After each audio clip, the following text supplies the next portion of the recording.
Fala, conspiradores, eu sou a Paty. Eu sou a Beta. Eu sou a Tassi. Uhul! Juntas nós somos o Pode Conspirar e hoje o tema é um dos clássicos de teoria da conspiração, que com certeza também todo mundo já ouviu em algum filme, alguma série, algum fórum aí da internet comentar sobre isso. É um tema muito bom, só que é um tema um pouco pesado, então eu já aviso aqui que vai ser um episódio, né? Tem umas descrições um pouco mais gráficas, porque a gente vai falar de experimentos envolvendo pessoas, tal. Então, se você não gosta muito desse tipo de conteúdo, não é um episódio muito legal pra você. Hoje a gente vai comentar sobre o MKUltra. E é interessante começar aqui já dizendo que não é uma teoria da conspiração, o MKUltra realmente aconteceu. Não se sabe até em que extensão, né? E a gente vai falar aqui as coisas que se sabe com mais certeza e com menos certeza que aconteceram. Mas é um fato, né? MKUltra realmente foi um projeto que aconteceu. E antes da gente começar, né, contar a história, vamos lá pro Conspiradores Comentam. Tem comentário, Tassi? Boa noite, homens e mulheres, moças e rapazes, meninos e meninas.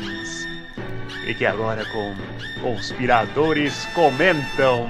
Oi! Mas vai ver antes da novela Marimar. Oi! Fala, conspiradores. Conspiradores comentam. Um comentário do nosso conspirador Gustavo Olivieri, né, que sempre está aqui também acompanhando a gente. E, bem, ele fez um comentário episódio, né, que se chama Nelson Rubens que se cuide, teorias mais bizarras que parecem fofoca. Bem, aí o comentário dele foi o seguinte, ele falou que foi muito bom, né, o episódio, que ele gostou bastante desse, com temas diversos, e apoia outros que sejam assim, estilo. E que ele curte muito as dicas das séries que a gente passa, e que ele marcou já na lista dele a série Round 6, que a Beta recomendou. Vale muito a pena. Também fui influenciada aí pela indicação da Beta, assistir a temporada toda em 2 dias. Nossa, Netflix me contrata, Netflix. Olha a influencer aqui, Netflix. 2 dias. São episódios curtos, né? Não tem muitos episódios da temporada e são episódios mais curtos, então dá, né? Dá pra assistir. Mas vale muito a pena. Entendi. Nossa, gente. Então, se a Paty assistiu em 2 dias, né, gente? Coragem, parabéns. Mas então, e não tem mais nenhum comentário, né? Acho que é isso que eu ia falar, não tem mais nenhum. Não, o Gustavo já tá praticamente então, gente, é o seguinte, membro do Pode Conspirar aqui só nos comentários. É verdade, Gustavo, hein? Depois eu vou conversar com você. Mas, enfim, e também temos hoje o nosso chapéu de alumínio, dourado, né? Sim, temos sim. Hoje o meu chapéu de alumínio dourado, já anota aí, que é um podcast. Não sei se você tem facilidade com a língua inglesa, porque é um podcast em inglês, que é um podcast da CBC, que se chama Brainwashed, que é uma série de 6 partes, que investiga os experimentos secretos de controle da mente da CIA, desde a Guerra Fria, a MKUltra, que é o que a gente vai falar hoje, até na época moderna dos Estados Unidos. E está disponível no Google Podcasts. Eu vou deixar o link por aqui. Se você estiver no YouTube, tá por aqui. Tá certo? Oi. Dá uma ouvida. Se você não entende, a gente vai trazer um resumo aqui hoje para você entender o que é MKUltra, porque projetos de controle de mente a gente já falou nesse podcast muitas vezes, certo? Mas hoje especificamente do MKUltra. Eu tenho uma indicação também. Também é um podcast brasileiro. né, que é o Ciência Suja. Ele é novo, acabou de lançar, tal. E é bem legal, apesar de não falar, né, especificamente sobre o tema de hoje, né, que é experimento de controle mental, mas ele fala sobre ciência no geral. Muito bom. E vale super a pena, assim, é uma abordagem bem tranquila de ouvir, não é nada acadêmico, assim, é legal, é interessante e traz alguns assuntos muito bons, assim, de uma perspectiva mais crítica, né, de ciência, de falar o que ocorre nos bastidores mesmo. Então vale muito a pena, é um podcast bem, bem legal. Esse daí eu fui influenciada pela Patrícia. A gente vai trocando. Tá vendo? Senhor Spotify, tá perdendo influencer aqui, ó. Muito boas as influencers. Nota gente. Netflix, nota gente. Bem, gente, eu tenho uma recomendação que é totalmente diferente de podcasts, de séries, essas coisas assim. É só mais a nível de curiosidade. Existe uma música do Muse chamada Encounter, que está presente no álbum The Resistance de 2009, 2019, né? Inclusive, esse álbum, bem, já tem o que aí? Já tem 12 anos esse álbum. Nossa, parece que foi ontem que... Porque eu lembro das músicas, né? Eu gostava muito de uma música desse álbum chamada... Gostava não, gosto. Undisclosed Desires. Mas bom. tem essa música, MK Ultra. E até vou falar da letra, né? Da música, que fala assim, tem uma parte na música que e eles estão se libertando, nós estamos caindo agora, estamos perdendo o controle, invisível para todos, a mente se transforma em uma barreira, toda a história apagada com apenas um golpe. Então, já dá para dar uma introdução aí para o nosso projeto, nosso projeto, não é o nosso, não. Eu não nada com isso, não. Oh, Deus, eu não faço isso, não. Pro projeto, né? A letra da música. Segredo, Tassi. Não podia. A letra da música já dá um pouquinho de uma amostra do que poderia ser o nosso episódio de hoje. Então, eu também resolvi trazer aqui para vocês como recomendação. Eu recomendo escutar esse álbum do Muse, como outros álbuns do Muse, e é isso aí. Valeu. Bom, bora então para a história, porque tem bastante hoje, é um episódio com bastante informação. Para começar a falar do MK Ultra, é legal a gente dar um panorama para vocês do que é a CIA, né? O CIA, que a gente fala tanto aqui em vários episódios, mas é bom a gente saber o que é, né? Essa agência do governo dos Estados Unidos começou lá em 1947 como uma agência de inteligência. Então, a função deles era basicamente lidar com informação e tratar a informação a favor do governo. E como, né, tratar informação? A gente até tem algo parecido no Brasil, que seria algo como a ABIN, não sei se todo mundo conhece, mas a gente tem a Agência Brasileira de Inteligência, que seria algo parecido, né, trazendo para cá.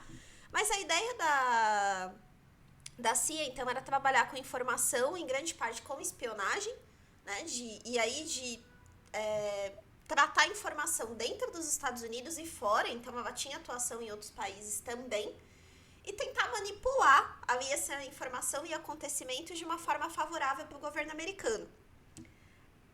Isso significa dizer que era uma agência que espionava personalidades, né, do governo dos Estados Unidos e de outros países, e não só personalidades do governo, mas também pessoas de cultura popular. Né? A gente chegou a comentar em um episódio que a gente falou de teorias da conspiração que parecem conspiração e não são, do Counter-Intel Pro, que era um programa de inteligência da CIA também, que eles espionavam pessoas subversivas. Vocês terem uma ideia, o John Lennon chegou a ser espionado por esse programa da CIA. Então, o trabalho deles era basicamente espionagem contra espionagem e tentar influenciar acontecimentos econômicos, políticos, sociais, enfim, a favor do governo. Além da CIA, a gente precisa falar de um outro assunto paralelo antes de falar do MK Ultra, que é sobre o LSD. O LSD, para quem não conhece muito bem a história, é uma droga que também foi descoberta lá no começo da década de 40, né, pelo Albert Hofmann, na Suíça. Ele começou a fazer alguns estudos com enzimas naturais. E ele começou esses estudos querendo encontrar uma cura para má circulação. Então, ele começou a testar essas enzimas. Ele Aí ele fez lá alguns estudos, tal, chegou à conclusão de que poderia funcionar, só que ele testou nele mesmo. E aí, quando ele usou essa enzima, ele teve lá uma bad trip, começou a ver lá umas imagens, começou a ter umas alucinações e percebeu, bom, não vai funcionar para circulação, mas pode ter outros usos para isso aqui. Tocando Led Zeppelin. Tocando Led Zeppelin. E aí, né, chegou essa droga e a conhecimento, ele publicou esse estudo dele, falando sobre as visões que ele teve, e isso chamou a atenção do exército dos Estados Unidos. Por quê? Eles queriam usar o LSD como uma arma química.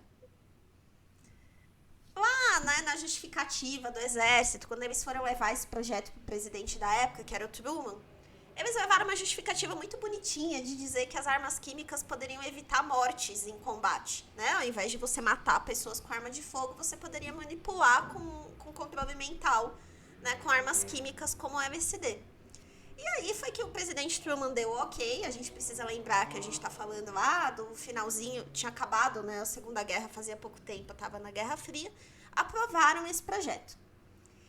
Só que o exército dos Estados Unidos não tinha a estrutura para fazer os testes que era necessário para fazer, né, para saber se realmente a droga ia funcionar com essa finalidade. E aí é que entra a CIA e veio o comecinho do MKUltra. Então, antes do MKUltra, existiram 2 outros projetos antecedentes. O primeiro deles foi o projeto Bluebird. O projeto Bluebird recebeu esse nome. Vocês já devem ter ouvido essa expressão em português também, de fazer uma pessoa cantar que nem passarinho, quando você precisa que ela te conte alguma coisa. O projeto Bluebird tem essa mesma ideia. Era usar as drogas nos prisioneiros para fazer com que eles confessassem, como se fosse um soro da verdade. E teve vários problemas com isso, com esse projeto Bluebird. Ele é muito problemático logo de começo, primeiro porque ele se baseou em alguns experimentos nazistas que os americanos conseguiram resgatar com o final da Segunda Guerra. Né? Então, tinham experimentos lá feitos pelo Mengele, com controle mental de prisioneiros de campos de concentração. Eles resgataram essas pesquisas nazistas, juntaram com o LSD e decidiram tentar usar. Para isso, eles fizeram uma base na Alemanha, e lá eles levavam os prisioneiros de guerra para fazer os interrogatórios especiais, que eles chamavam. Teve vários problemas com isso. Primeiro porque as pessoas que faziam esses interrogatórios tinham 0 formação científica. Era basicamente, vamos usar isso e ver no que dá. Os prisioneiros não duravam muito. Porque isso gerou insuficiência renal, gerou ataques, convulsões nos prisioneiros. Eles ficavam muito mal e aí eles acabavam não conseguindo falar nada no interrogatório e nem se conseguir estudar os efeitos dessa droga a longo prazo porque eles morriam. Né? Então, não acabou não dando muito resultado. Eles começaram a ficar preocupados com o andamento disso e viram a necessidade de trazer alguém que tivesse uma formação científica para essa situação, para que pudesse ajudar ao experimento a ter um pouco mais de estrutura, né? Porque o que eles estavam fazendo até então era simplesmente pegar o prisioneiro, aplicar a droga nele em quantidades variáveis e tentar fazer um interrogatório. Não estava funcionando. E aí que entra o Albert Gottlieb nessa história, que vai ser o cara do MKUltra, a gente vai falar muito sobre ele hoje. E aí ele entra na história, ele tinha uma formação científica já, ele era um cientista que já estudava alguns aspectos, né, da mente, do comportamento. E, assim, pra ser justa, quando ele entrou no projeto, ele não sabia muito bem no que ele estava se metendo. Só falaram pra ele que ele estava sendo contratado para supervisionar alguns experimentos da CIA, né, voltados para interrogatório e tal, mas não deram muitos detalhes do que se tratava. Só que na hora que ele entrou no projeto, que ele viu o tamanho daquilo e a capacidade do que ele poderia fazer ali dentro, e deram carta branca para ele fazer o experimento da maneira que ele achasse melhor, as coisas começaram a sair um pouco do controle, né? Como a gente vai ver ao longo aqui do episódio. E aí vem o segundo projeto antecessor, que foi o pezinho do MKUltra, que é um projeto chamado Artichoke. Ele começou a estruturar melhor esses interrogatórios, ele trouxe algumas características mais científicas. Por exemplo, eles começaram a gravar esses interrogatórios, coisas que eles não faziam antes, para observar, né, os efeitos. Isso gerou até uma preocupação na época na CIA, porque isso estava gerando evidência daquilo que eles estavam fazendo, que não tinha até então. E aí expandiu consideravelmente. Além da Alemanha, eles criaram uma base no Japão e criaram uma no Panamá também, para testar com prisioneiros de guerra. Então, continuou sendo feito os interrogatórios com esses prisioneiros. E aí, eles inseriram uma coisa muito interessante. Eles começaram a pensar, tá bom, a gente está testando com prisioneiros aqui no ambiente controlado. O que aconteceria se a gente testasse com pessoas comuns? E aí que foi surgindo as ideias de vamos testar, né, em pessoas desavisadas que não sabem que estão participando de um projeto para ver o que acontece. E aí eles começaram a testar com as secretárias dos campos. Eles colocavam coisas na bebida delas, colocavam na alimentação, né, o LSD e outras drogas associadas, com a finalidade de induzir alguns comportamentos. Então, eles faziam experimentos com elas sem que elas percebessem. E aí, para induzir com que elas flertassem com algum deles, para induzir que elas tivessem certos tipos de comportamento, e começou a funcionar. E aí, a partir disso, o Gottlieb, então, falou, olha, vamos estruturar isso daqui, e criou o MK-Ultra, que tem esse nome de Mind Control, só que da palavra alemã, para control, que é com K, né? Inspiração nazista, aí vem dos projetos. Então, surgiu o MK-Ultra. Nossa, que delícia de história, né? Levíssima, Super leve, já no tranquila. começo. Super tranquila. Bem, como a Paty já deu aí a introdução falando, né, de como que surgiu o MK-Ultra, né? Então, esse projeto eles se utilizavam ali de drogas, como o que a gente já falou ali no início, né? Do nome. Bem, a gente já falou o nome, LSD, né? Mas é um nome proibido. Já falou, agora não é mais proibido. Pode falar. Então. E assim, os experimentos, né? Primeiramente, eles pegavam as cobaias através assim de 2 métodos, né? O primeiro é dirigido mais aos hospitais psiquiátricos. Então, os pacientes eles acabavam sendo informados, né, de que novas terapias estavam sendo conduzidas e nenhum dos internos, né, como desse hospital, era avisado, né, de que tratava de um experimento conduzido pela CIA e que dentre os especialistas que estavam dentro desse experimento tinham vários ex-nazistas, né? Inclusive, um dos colaboradores mais ativos do MK-Ultra foi o psiquiatra Donald Irwin Cameron, né, que acabou sendo o primeiro presidente da Associação Mundial de Psiquiatria. Também foi presidente da Associação Americana de Psiquiatria e também presidente da Associação Canadense de Psiquiatria. Mas além dos doentes mentais, o que está acontecendo? Está com barulho aqui. Vocês estão ouvindo? Ou não? Uma voz aí, mas não sei o que Eu não ouvi. Não? É que tem alguém passando com um carro alto aqui. Meu Deus do céu. Mas, enfim, além desses, como eu falei para vocês, tinham 2 métodos, que um era pegar pessoas, né, em hospitais psiquiátricos. Eles acabavam também fazendo os experimentos com pessoas que não eram doentes mentais, né? E sim cidadãos considerados normais. Então, recrutavam pessoas de universidades, de hospitais públicos, bordéis, enfim, de todo lugar que você pudesse imaginar, eles recrutavam alguém para participar do projeto. Muitos, né, em troca de alguns dólares, né, concordavam em participar, mas nunca tinham sido informados assim a respeito do propósito real desses projetos, né? E muitas dessas pessoas que foram submetidas, né, ao MK-Ultra, eles não sobreviveram aos experimentos e outros acabaram ficando com sequelas permanentes. Aí o caso mais assim divulgado que existe é o do Frank Olson, que é nos Estados Unidos. E no Canadá, né, por sua vez, o governo acabou indenizando centenas de pessoas para poder abafar o escândalo do MK-Ultra. Enfim. E aí, eu posso ir? Pode ir. Então tá. Então, assim, ela começou a fazer, né, esses experimentos com ácido, sob a direção do químico da agência, especialista de venenos, Sidney Gottlieb, e ele acreditava que a agência poderia aproveitar essas propriedades na alteração da mente, fazer lavagem cerebral e tortura psicológica, assim como a Paty já tinha mencionado. Para vocês terem uma ideia dessa grandiosidade que a Tassiane falou, né, que eles pegavam cobaias de todos e tudo quanto é lugar, né?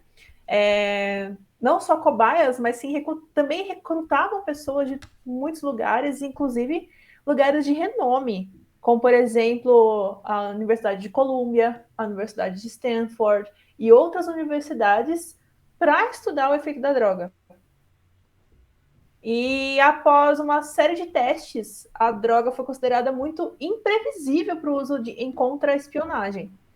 Daí, mais para frente, o MK Ultra também incluiu experimentos com MD, Michael Douglas, com MD, com mescalina, heroína, barbitúricos, com cogumelos e metanfetamina. Então, assim, só coisa boa, gente. E assim, o que a Beta comentou e a Tassi também, né, de parcerias com instituições, a gente vai chegar lá, mas o MK Ultra ele depois foi investigado e ele passou por uma espécie de CPI nos Estados Unidos, algo parecido com o que a gente está vendo hoje da CPI da Covid. E lá, eles chegaram a uma lista de 86 instituições envolvidas. Entre elas, 44 universidades ou faculdades, e aí universidades Ivy League, igual a Beta mencionou, Harvard. Harvard é uma das mais célebres, a gente vai chegar lá, de Harvard. 15 instituições de pesquisa farmacêuticas ou químicas, né? Então, a pessoa ia lá para participar de algum teste, aparentemente para algum medicamento, e aí ela era testada dentro do MK Ultra. 12 hospitais e clínicas. E 3 instituições de correção, né, penitenciárias. Então, presos também foram utilizados nesse experimento. E o que é pior e que torna muito antiético também, e é algo que a gente sempre comenta aqui nos episódios, o financiamento desse tipo de coisa, né, o financiamento da informação, dos projetos, é que não ficava claro para essas instituições quem estava pagando pelos experimentos. Eles recebiam como se fosse uma pessoa que fez o pagamento, né? Um laranja, falando bem da verdade. Claro. Só que, na realidade, era dinheiro do governo. E aqui uma coisa interessante de falar, que a família Rockefeller foi uma das financiadoras, né? Que apareciam como doadores aí, tá vendo? Família Rockefeller que a gente comentou no episódio da Nova Ordem Mundial. Foi um dos financiadores dos experimentos do MK Ultra. Aí, ó, tá vendo? Tá tudo ligado, tá tudo a ver. Não, chega uma hora que parece que a gente tá repetindo coisas, só que não a mesma coisa. É um desmembramento. É absurdo. Você tá ligado? Igual aqui, ó, o painelzinho aqui atrás. Tudo conectado. Tudo ligado. O que eu ia falar, assim, de falar, é que além das pessoas que tinham problemas mentais, né, ou pessoas comuns, eles também chegaram a fazer experimentos com crianças, o que eu acho que isso se torna mais grave ainda, né? Sendo um braço nazista, já era de se esperar, né? Sim. E quando a gente fala do MK Ultra, uma coisa que também é importante ficar claro, que o MK Ultra ele era um projeto guarda-chuva. Até na CPI, eu vou chamar de CPI porque é o que a gente conhece aqui, né? O mais próximo que a gente tem. Um almirante do exército foi ouvido, né? Alguns representantes da CIA também, eles usam essa expressão. O MK Ultra era um projeto guarda-chuva e abaixo dele foram conduzidos mais de 150 subprojetos. Então foi uma coisa gigantesca. É impossível a gente esgotar todos os que foram feitos aqui. A gente vai falar de alguns pontos mais relevantes. Mas o MK Ultra foi uma coisa gigantesca. Eu posso falar da Operação Midnight Climax? Nossa, essa é ótima. Bora. Então lá, Midnight Climax. Luz neon, piscando. Bom, essa operação era um projeto dentro do MK Ultra, certo? No qual prostitutas eram empregadas pelo governo, que atraíam homens assim desavisados para casas seguras da CIA, onde os experimentos de drogas aconteciam.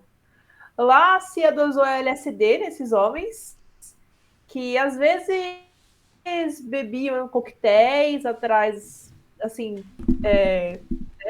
se soltar com as mulheres dentro da casa, juntamente com essas drogas. E assim observava através daqueles espelhos falsos que a gente sempre vê em filmes de policial, né? Que o policial tá ali interrogando e tem aquele espelho falso onde só os policiais de dentro conseguem ver o interrogatório, né? E a CIA começava a observar os efeitos ali. E aí dispositivos de gravação eram instalados nesses quartos. Nossa, é muito bizarra essa cena, né? O cara com a prostituta bebendo um coquetel com LSD, sendo observado por caras da CIA para ver o que eles eram capazes de fazer com o efeito do ácido, certo? E assim, esses dispositivos de gravação... sabe o que é que Ah, eu ia falar assim, aí que começou umas coisas, essa paradice aí, entendeu? Que tem como gente assim? aí. Foi aí que deve ter começado, com certeza. Não, gente, é um absurdo. Tem gente que tem prazer de ver outro fazendo certas coisas, entendeu? Deve ter só se do MK Ultra, velho, só pode. Sei lá, descendente desses loucos aí. Eu só sei que foi o primeiro BBB. Certo? Foi o primeiro BBB. Era um quarto fechado, as pessoas estavam lá, fazendo não sei o quê. Eu sei o que eles estavam fazendo. Esses dispositivos de gravação, para vocês terem uma noção, eles eram disfarçados de tomadas elétricas, né? De tão top assim que era o disfarce da casa arrumada pela CIA. A maioria desses experimentos Midnight ocorreu em São Francisco e no condado de Marin, Califórnia, e na cidade de Nova York. E o programa teve pouca supervisão dos agentes da CIA envolvidos, porque assim, convenhamos que não é todo agente da CIA que vai participar de tal, né? Porque como era uma atmosfera um pouco liberal, né? Nem todos ali são liberais, né? Todo mundo ali é muito patriota, então nós temos os dois lados da moeda. Então eram poucos dos agentes da CIA que topavam fazer esse tipo de projeto. Um agente chamado George White escreveu a Gottlieb em 1971, o seguinte trecho. É claro que eu era um missionário muito pequeno, na verdade um herege, mas trabalhei de todo o coração nos vinhedos porque era divertido, divertido, divertido. Onde mais um menino americano de sangue vermelho poderia mentir, matar e trapacear, roubar, enganar, estuprar e pilhar com a sanção e bênção do Todo Altíssimo. Ele achava isso divertido? Porque, claro, gente, era uma casa disfarçada, né? Ali a gente não sabia o que acontecia. Você não sabe o que acontece lá dentro. Você imagina, você faz a pessoa tomar ácido, depois que a pessoa toma ácido, ela fica vulnerável a qualquer coisa. Teve um episódio que a gente falou disso sobre crianças usando isso, que foi no episódio de... Montauk, verdade. Tá. Tinha as crianças. Verdade. Não, como a gente lembra que era o projeto Montauk, né? Que eles usavam isso em crianças, certo? Então, tudo começa a fazer um pouco mais de sentido, né? Tudo que a gente traz lá do Montauk, daqueles relatos daquelas crianças falando que sofreram abdução, né? Que tinham monstros. Enfim, você consegue trazer para um lado mais pé no chão, que a gente comentou lá, que é encobrimento de trauma, porque elas eram dopadas e a gente não sabe o que eles faziam com essas crianças. Nessa Midnight Climax, aí ela é interessante. Primeiro porque, assim, envolveu também corrupção policial, porque prostituição era crime, né? Eu não sei se ainda hoje mas naquela época era, né? Pelo menos em São Francisco. E aí existia um acordo, né? Dessas safe houses aí, dessas casas seguras que as prostitutas não eram presas, né? Elas ganhavam dinheiro por levar pessoas pra lá, acho que era cerca de $100 para cada pessoa que elas levavam. E além das drogas, eles fizeram alguns experimentos comportamentais também. Então, por exemplo, depois, né, da relação sexual, a prostituta tentava puxar uma conversa, vir com um roteiro meio pré-determinado pelos agentes da CIA, porque eles queriam entender se a pessoa ficava mais vulnerável depois disso, depois de ter estabelecido uma conexão ali com ela, se tornava mais vulnerável para contar algumas coisas, assim. E funcionou, né? Nos relatórios que eles têm, foi o que realmente funcionou, que eles realmente ouviram muitas pessoas ali. Além do Midnight Climax, existiram outras safe houses para uso de LSD. Eles usaram muito Nova York para isso. E aí o que eles faziam era, nessas casas, eles meio que criavam festas, um ambiente mais boêmio. E aí um agente disfarçado da CIA, um deles ficou famoso e usava o codinome de Morgan Hall. Eles passavam por um artista boêmio de Nova York e convidava outros para essas festas na casa. E aí lá também eles davam LSD para as pessoas que estavam participando dessa festa e observavam o que acontecia. Além dessas safe houses, de trazer essas pessoas, né, com base no disfarce aí do artista, eles abordavam muitos também pequenos criminosos, então pessoas que já tinham passagens ali pela polícia, principalmente as que já tivessem relação com drogas nessas passagens, porque eles achavam que eram pessoas mais suscetíveis, né, a topar, participar. Viciados. Então, eles abordaram muitas pessoas que eram viciadas em drogas e aí, em troca de participar do experimento, eles recebiam mais drogas. E qualquer outra pessoa que eles conseguissem ali com essa conversa trazer para essas safe houses. Nas prisões também foram realizados muitos experimentos e, assim, de uma forma extremamente antiética na prisão, porque os prisioneiros não sabiam que eles estavam participando desse tipo de experimento. Muitos eram remunerados com drogas para participar desse experimento. Então, eles pegavam pessoas presas, viciadas em cocaína, por exemplo, participavam do experimento e ganhavam droga. E eles estimularam alguns prisioneiros a testarem outros. Então, eles recrutavam prisioneiros e remuneravam essas pessoas para que elas testassem outros. De que forma? Como a imaginação mandasse. Eles só queriam observar como iam ser os efeitos dessas drogas. Então, é extremamente antiético. Assim, tudo desse projeto parece ficção até falando, mas realmente aconteceu. Né? Além das torturas, né? Que eles sofriam também. Eu não sei se eu posso falar eu achei uma lista de torturas que... A lista é grande, inclusive, que eu achei. Pode. Mas Que esse podcast ele é pesado, gente. Não tem como fugir. A Shoyo tá aqui, ó, para me proteger. Pois então, né? Tipo, vou falar uma pequena lista aqui de torturas, né? Não vou falar todas também, porque é muita coisa. Mas algumas torturas que eram submetidas aos participantes do MK Ultra eram abusos, né? A vítima, confinamento em caixas, gaiolas, caixões, ou até mesmo enterro, muitas vezes com uma abertura ou tubo de ar de oxigênio, contenção com cordas, correntes e algemas, afogamento não fatal, extremos de calor e frio, incluindo submersão em água gelada e queima de produtos químicos, esfolamento, fiação em lugares do corpo, luz ofuscante perto dos olhos, choques elétricos em partes sensíveis do corpo, ingestão forçada de fluidos corporais. Eu não vou falar os fluidos, mas enfim, vocês sabem.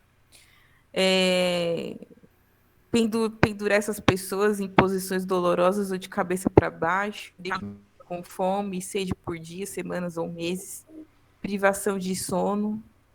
Enfim, é tanta coisa que já estou ficando até tonta. Mas, só para finalizar, também era uma participação forçada de escravidão humana e tinha ameaças de dano à família, amigos, entes queridos e animais também, outras vítimas, para poder forçar eles a esses experimentos, né? Enfim. Já ouviram alguma coisa parecida na escola, né? Aqui no Brasil, né? Pois Sim. Nada se cria, né? Nada se cria, tudo se copia. E o que torna pior, Pois assim, é que essas torturas, elas eram feitas principalmente em pessoas mais vulneráveis. E aí, quando a gente fala de pessoas mais vulneráveis, a gente tá falando de prisioneiros, né? Estão lá presos principalmente prisões de segurança máxima, que são mais isoladas, então era mais difícil de constatar esse tipo de tortura que estava acontecendo. Pacientes psiquiátricos, principalmente aqueles pacientes que eram jogados lá no hospital e ninguém nunca mais dava conta deles, então eram pessoas visadas para isso. Prostitutas, né? Então, pessoas assim, que, falando de uma forma muito cruel, mas era o que eles pensavam, que ninguém ia sentir falta. Então, eram pessoas que daria para testar, né? E tem um ponto bem importante desse experimento, que a Tássia até chegou a mencionar ele, que é do Dr. Frank Olson, né? Ele morreu em novembro de 1953, ele foi uma das mortes, né, associadas ao MKUltra. E essa morte, ela ficou famosa porque ela tecnicamente foi dada como suicídio, mas existe toda uma controvérsia se realmente ele se suicidou ou não. Olson, ele era um bacteriologista e que participava, né, do MKUltra, era membro da equipe técnica deles. Só que pessoas que conviveram com ele, a própria família, a família, lógico, não sabia, né, a extensão do que ele fazia lá no MKUltra, mas nas entrevistas eles falam que o Frank Olson, ele já estava muito incomodado com o que estava acontecendo ali. Ele não falava, mas eles sabiam que tinha alguma coisa errada. E ele passava por um psicólogo, então os registros da terapia dele demonstram que ele contou para o psicólogo algumas coisas que aconteceram lá no MKUltra e que ele já achava que as coisas estavam indo para um rumo muito, muito errado, né, diante de tudo que a gente já falou aqui. E aí, um dia, ele foi convidado para uma convenção em Maryland, nos Estados Unidos, com outros membros da equipe do MKUltra. E aí, a justificativa era que era uma espécie de congresso, que eles iam a trocar experiência, que eles iam conversar, né, sobre questões do projeto e tal, e ele foi. Eles tiveram um almoço, e no meio desse almoço, algumas pessoas começaram a passar mal. E aí, enquanto elas estavam passando mal, elas foram informadas de que todas elas tinham ingerido LSD, né, estava na bebida de todo mundo que estava ali naquela refeição, né, era um teste. Eles foram, né, foram cobaias de mais um teste de consumo de drogas em grandes grupos para ver como as pessoas iam reagir a isso. Pessoas normais, né, iriam reagir a isso. Isso gerou um incômodo muito grande nele, em outras pessoas que estavam lá, mas nele também, porque ele já estava de saco cheio antes. E aí os registros dele com esse psicólogo mostram que ele chegou a falar, em contar o que estava acontecendo para alguém, que era insustentável aquilo, que ele precisava contar para alguém, né? Ele chegou a falar com um colega dele do MKUltra, e esse colega até chegou a falar, olha, toma cuidado, né? Não fala isso para qualquer pessoa, tal, né? E aí, 2 semanas depois, ele estava num hotel em Nova York, e ele pulou da janela, teoricamente, né? E aí ele ainda foi dado como suicídio a morte dele, mas existem algumas controvérsias em relação a isso. Primeiro porque a janela estava fechada quando ele foi encontrado jogado na calçada, né? Então se ele tivesse pulado da janela, o mais lógico seria que a janela tivesse ficado aberta, mas a janela estava fechada. E algumas pessoas relatam terem ouvido outras vozes no quarto em que ele estava, vozes de homens no mesmo quarto. A família também diz que ele nunca teve tendências suicidas. O psicólogo também que eu atendi diz que ele nunca teve tendências suicidas. Então, foi uma coisa muito repentina de ter acontecido. A família do Frank Olson foi uma das que contribuiu depois para o fim do MKUltra, porque eles começaram a dar insumos para alguns jornalistas que já estavam desconfiados de que tinha alguma coisa errada acontecendo.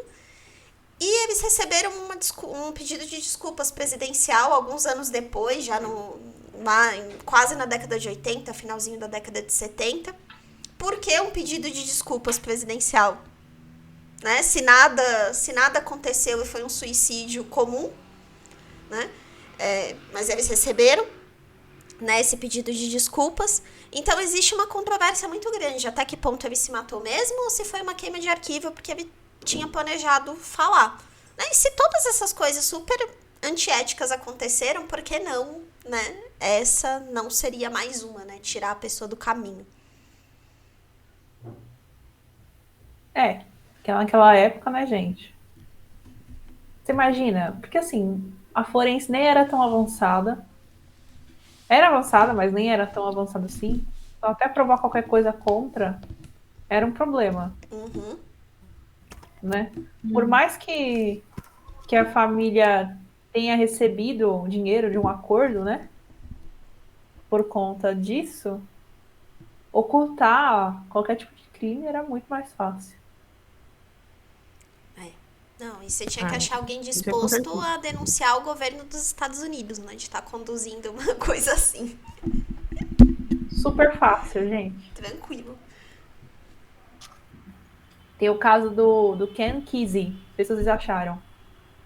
Não. Não. O Ken Kesey foi um voluntário para experiências de MK Ultra com LSD, enquanto ele era estudante universitário na Universidade de Stanford. Tanto que ele passou a divulgar a droga no campus, organizando festas, que ele chamou de testes de ácido. Muito propício, né? E aí, Meu o que eu Deus. achei mais interessante, né? Os testes, eles combinavam o uso de drogas e também apresentações musicais de banda, incluindo o Grateful Dead, que eu nunca ouvi falar, mas parece que é grande a banda, com efeitos psicodélicos, tinta fluorescente, luz negra, né? Não sei se vocês, né, tem um pouquinho a ver ali com a rave, suponho eu. Eu acho que deve ter começado ali. Essas festas influenciaram o desenvolvimento da cultura hippie e deram pontapé inicial na cena das drogas psicodélicas dos anos 60. Olha só, olha o poder da CIA, certo? E é muito engraçado, porque depois a imagem, a galera paz e amor contra a polícia. É muito estranho, cara. É como se eles mesmo provocassem. Sabe aquela história do herói? Que se tem o herói, tem o vilão. Porque o herói cria o vilão. É exatamente essa história na minha cabeça, entendeu? Mas enfim. Outras pessoas notáveis que supostamente se ofereceram para experimentos com LSD na CIA incluem Robert Hunter, o letrista do Grateful Dead, o Ted Kaczynski, mais conhecido como Una Bomber, e o James Joseph Whitney Burger, notório mafioso de Boston.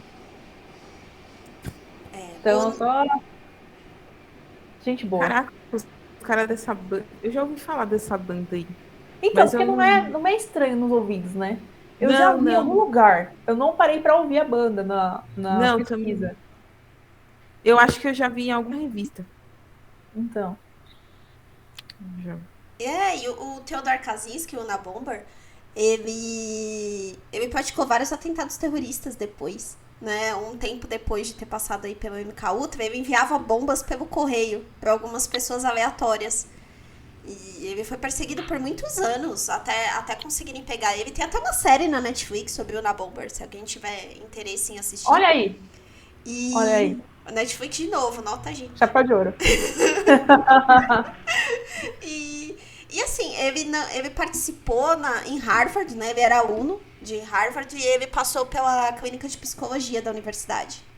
E aí lá ele foi submetido a alguns experimentos envolvendo, né, o MK Ultra e algumas abordagens bem discutíveis lá de tratamento psicológico, né? Dizem que foi uma das coisas que desencadeou ele ter, né, se tornado Una Bomber alguns anos depois. Nossa, gente. Sério? Em Harvard?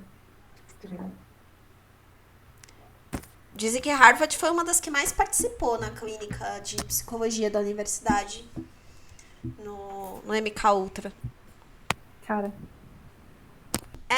Como a gente comentou aqui, o MK Ultra ele foi um guarda-chuva, embaixo dele se desenvolveram N projetos. Um deles, que ficou muito conhecido também, e assim, extremamente controverso, se até agora tudo que a gente falou era pesado, esse eu acho que é a cerejinha do bolo, é o Projeto Monarch. O Projeto Monarch, ele foi um dos que se desenvolveu abaixo do MK Ultra. O Monarch é um pouco controverso, tá? Porque diferente de tudo que a gente falou aqui, até hoje não se tem certeza 100% se ele existiu ou não. Então essa parte do Monarch não dá pra saber se é pura teoria da conspiração ou se realmente existiu. Ele é um dos que não tem assim, muito rastro, não tem comprovação. Tudo que você tem é o depoimento das pessoas que supostamente foram vítimas dele, mas que não tem, né, outras evidências pra comprovar. Mas o monarca, que recebeu esse nome por conta das borboletas monarcas, né? Porque elas têm uma espécie de organização que elas conseguem meio que passar conhecimento umas para as outras e elas conseguem se organizar. Então, é como se elas se comunicassem, vou dizer, como se fosse telepaticamente. Não é, mas né, seria como se fosse, havia simbologia. E o Projeto Monarca, ele é extremamente controverso porque ele focava em dissociação de personalidade. Então, a ideia deles era, vamos por meio de uma terapia, né? Muito controverso chamar isso de terapia, mas era, na realidade, uma sessão de maus tratos tremenda, acumulada com uso de drogas, e explorar traumas das pessoas. Então, elas eram realmente colocadas em situações traumáticas de propósito, extremas de propósito, para estimular isso. Porque essa dissociação, né, da personalidade é uma forma de defesa que a gente tem, que a nossa mente tem, para te tirar de situações extremas. Então, é muito comum que pessoas vítimas de abuso, lógico, não são 100% as que têm, mas é muito comum que vítimas de abuso tenham esse tipo de transtorno, que é o que coloquialmente a gente fala de múltipla personalidade, né? Ela vai desenvolvendo outras personalidades, ela consegue sair do corpo dela para sair daquela situação de abuso. Então, a ideia deles era estimular isso para que você pudesse realmente criar comportamentos desejados ali em pessoas e que elas conseguissem agir como soldados para determinadas finalidades. Uma das características do transtorno vou chamar de múltipla personalidade, porque não é o nome que todo mundo conhece mais, é que ele se inicia geralmente quando você é criança. Então, por isso, no Monark, o foco eram crianças e não adultos. Né? Foi um projeto focado em crianças. E crianças que geralmente já eram vítimas de abuso, porque já eram mais propícias a já ter um começo de transtorno que daria para estimular ainda mais. Então, era tortura total. Era espancamento, abuso, elas eram obrigadas a presenciar situações de violência para estimular essa resposta traumática. Esse projeto Monark, ele se tornou mais conhecido através de um livro que é escrito pela Kate O'Brien, que é uma das mais famosas, assim, vítimas, né, do projeto Monark. Ela escreveu um livro, a gente vai colocar, não me lembro agora o título do livro, mas a gente coloca no link. E ela diz que foi uma das vítimas do projeto Monark. Depois dela, várias outras pessoas apareceram falando também sobre isso, mas ela foi a primeira que falou. Ela disse que entrou para o projeto Monark quando ela era uma criança, né? E ela era abusada pelo pai, então ela passou por uma situação de abuso pelo pai dela. O pai dela foi preso enquanto compartilhava fotos dela, na época, né, pornografia infantil, o pai dela foi preso. E aí foi oferecido um acordo para ele, olha, você coloca a sua filha para participar do projeto e a gente esquece essa situação. De acordo com a história que ela contou, foi isso que aconteceu. E aí ela começou a participar desse projeto Monark. Então, pelo que ela conta, eram várias sessões assim, de distúrbio, eles usavam alguns gatilhos. Um dos gatilhos que ela mencionou, que eu achei até interessante, assim, é macabro, mas interessante pra usar isso dessa forma. O filme O Mágico de Oz, algumas músicas do filme eram utilizadas como um gatilho para induzir a pessoa a ir para um lugar bom na mente dela e dissociar daquilo que estava acontecendo com ela ali no dia a dia. E ela conta que ela participou durante muitos anos desse projeto Monark. E uma das coisas mais, assim, terríveis sobre ele é que existiam várias divisões do projeto Monark. E ela fala aqui de algumas que eles dividiam as pessoas em alfas, que eram pessoas treinadas para ter memória fotográfica, pessoas treinadas para reter muita informação, então basicamente para espionagem. Os betas, que eram usados para finalidades sexuais, então geralmente as meninas, né, elas eram treinadas para agir como se fosse, né, para seduzir personalidades e conseguir tirar informações dela. E aí a Kate fala que essa era a função dela no projeto, apesar dela ser uma criança. E ela relata no livro dela que teve encontros com várias pessoas muito poderosas, presidentes da época. Abuso sexual, né? Ela era uma criança. Os delta, que eram para ser assassinos, então eram pessoas treinadas para matar e conseguir dissociar disso. Os gama, que eram para espalhar desinformação, basicamente fazer contra-espionagem, então eles eram treinados para causar situações de propósito, né, desinformar. E os ômegas, que eram utilizados em missões suicidas. né? Então, ela relata nesse livro dela toda uma série de coisas que ela sofreu lá. Não vou entrar aqui em detalhes porque é bem gráfico. Isso aconteceu não só com ela, mas existe também até uma foto famosa do MK Ultra, que também é uma menina, uma criança. A gente vai deixar o link do canal dela no YouTube, porque ela tem um canal também falando do MK Ultra, né, que ela se reconheceu em uma foto já adulta, né, ela viu a foto do MK Ultra e ela se reconheceu. Mas o Monark, ele é extremamente pesado por conta disso, assim, por usar crianças e para essas finalidades, né.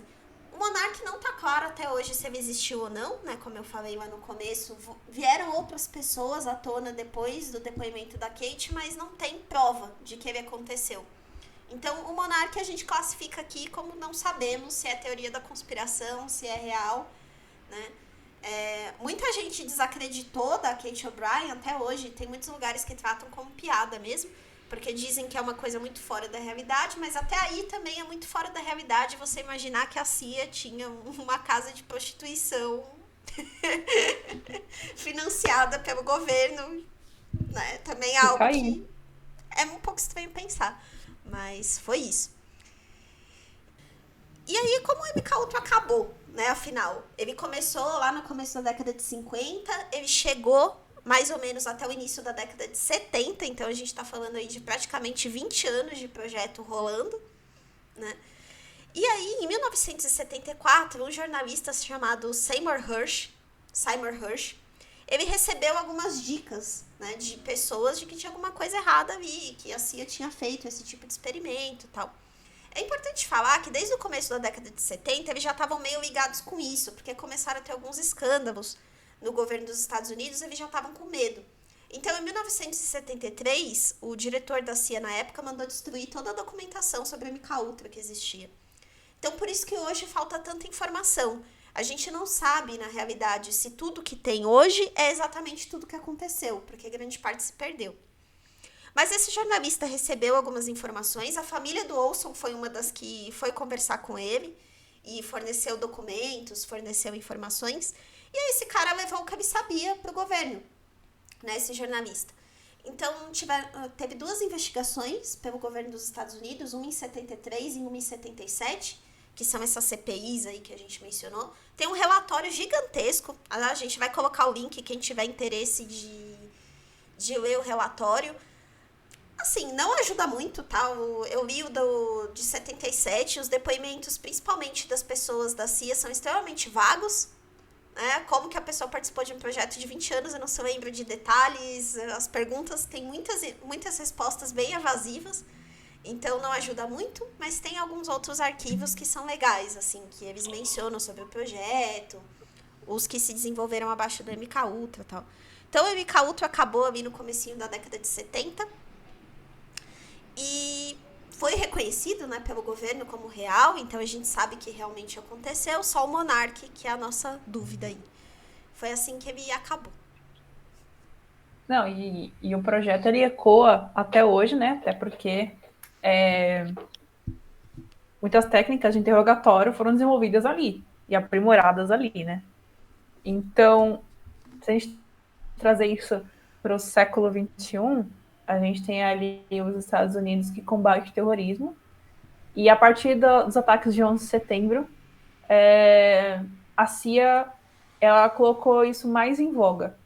Por exemplo, vou colocar aqui um relato que eu encontrei, que foi em 2002, em uma prisão secreta da CIA na Tailândia, o FBI interrogou um prisioneiro chamado Abu Zubaydah.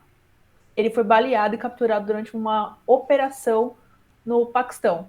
O FBI ficou encarregado de fazer interrogatório, mas a CIA achava que não estava obtendo as respostas suficientes, né? As respostas que eles precisavam desse. Então, a agência resolveu recorrer a 2 psicólogos contratados que haviam pago mais de 80 milhões de dólares para desenvolver um novo regime de interrogatório. Tinham sido chamado de técnicas aprimoradas de interrogatório. Bem inútil esse termo, mas tudo bem. E o Abu foi o primeiro caso desse teste. Então, essas técnicas que esses psicólogos desenvolveram incluíam afogamento, privação de sono, caixas de confinamento, acorrentamento e exposições a temperaturas extremas, sons, dor.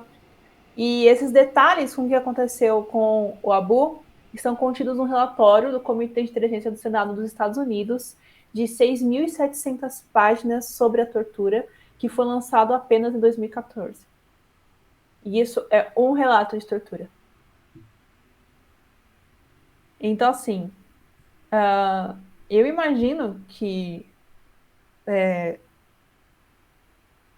o quanto... Porque, pensa só, olha o quanto que isso causa uma difusão de violência, não só nos Estados Unidos, né? Porque isso abriu brecha também para vir para o Brasil, que começou lá atrás com os nazistas, então desde os nazistas, que com certeza antes disso deveria ter um braço também, porque a ideia não parte do nada, como a gente já disse aqui, nada se cria, tudo se copia, né? É uma difusão de violência absurda que chega no nosso século, cara. E é impensável cogitar algo do tipo hoje.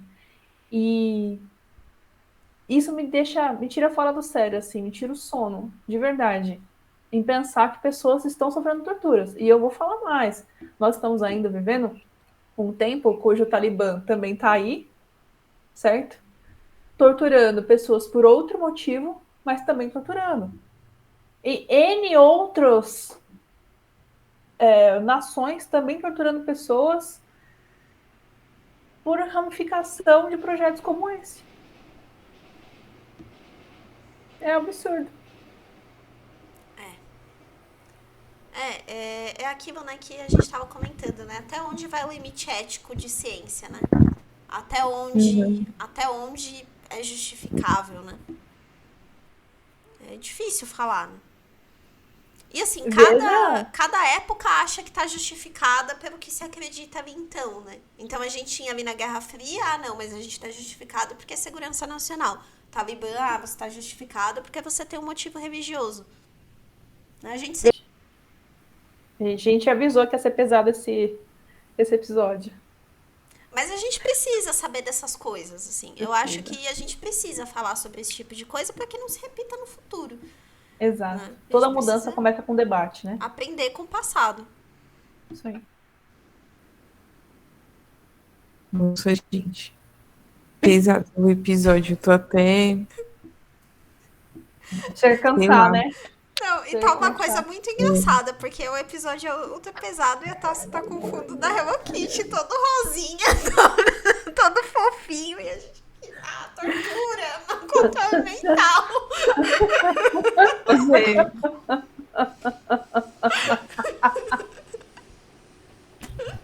É pra dar uma amenizada, gente. Ai, com certeza deu, tá?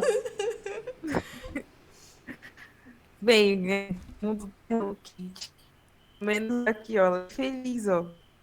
Um lacinho rosinha na cabeça, com os doces aqui do lado. Quem não é feliz com o doce, né? É isso, gente. Então finaliza esse episódio aí mentalizando o Hello Kitty docinhos pra vocês se sentirem melhor um pouco depois de toda essa história. Né? Espero que a gente tenha ajudado vocês a entender, porque MK Ultra é muito confuso, tem muito lugar na internet falando sobre, mas de uma forma muito desordenada. Sim. A gente tentou organizar aqui da melhor maneira possível, espero que tenha funcionado. E a gente se vê no próximo episódio. Bom, gente, é um episódio pesado. Já falei de novo, vou falar de mais uma vez. É muito pesado. Causa um pouco de tristeza saber que muitas das coisas ecoam até hoje, né?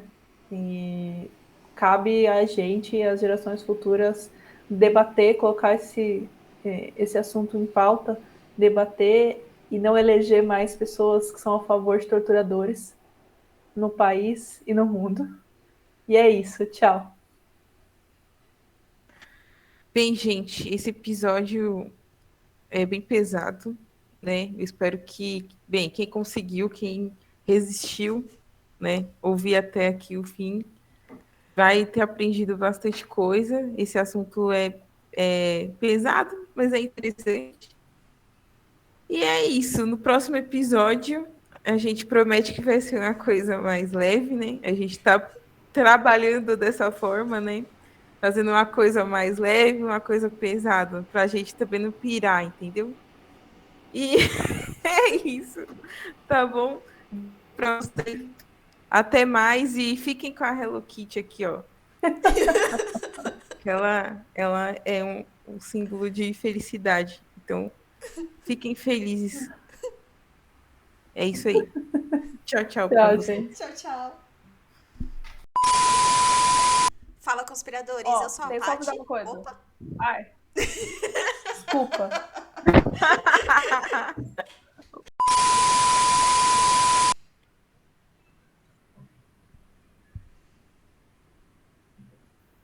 Ah, tá. Nossa, é mesmo. Já Peraí. tem um Cooper.